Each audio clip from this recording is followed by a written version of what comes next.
procureur d'Auch qui les avait détaillées. La première, elle date de 2017. Une maman porte plainte pour attouchement sexuel sur une jeune fille de 17 ans. Sa fille dit être consentante.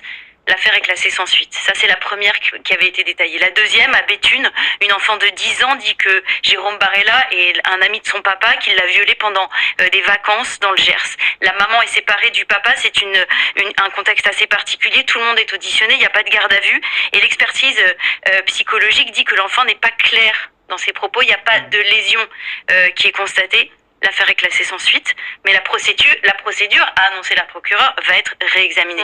La plainte de Rosa, vous la connaissez, c'est nous qui l'avons révélée. Avec sa maman, elles ont poussé la porte de la gendarmerie en août 2025. Il y a eu un examen médico-légal en septembre 2025. Et il faut rappeler l'âge de Rosa. Elle avait 10 ans au moment où elle dénonce ces faits, des faits de viol répétés. Et puis le quatrième cas, une plainte pour viol qui jusqu'ici était une plainte contre X, qui est devenue donc une plainte contre Jérôme Barella, c'est celle dont je vous parlais. Un signalement à l'ASE en mars dernier pour attouchement et plainte du papa déposée il y a 2 jours. Vous l'avez vu sur BFM TV, ce papa s'appelle Nicolas. Et puis il y a donc cette affaire concernant Liana.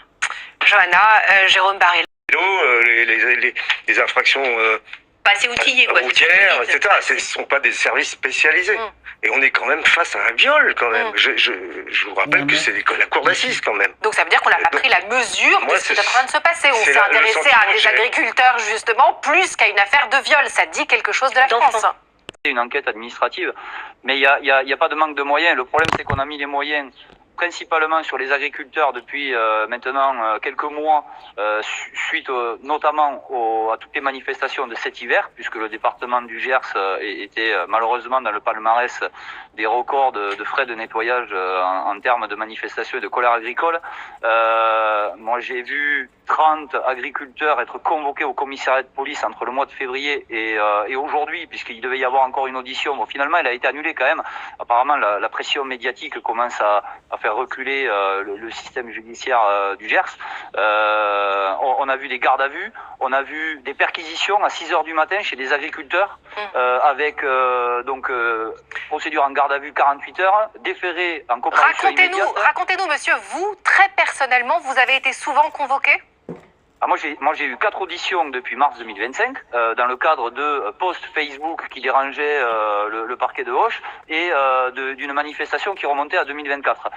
J'ai été auditionné en février pour une manifestation de cet hiver, de décembre 2025, et j'ai fait 7 heures de garde à vue pour rien, parce qu'en fait, il y a rien eu du tout. On m'a relâché comme si j'étais libre comme l'air, pour avoir participé à une manifestation à Toulouse.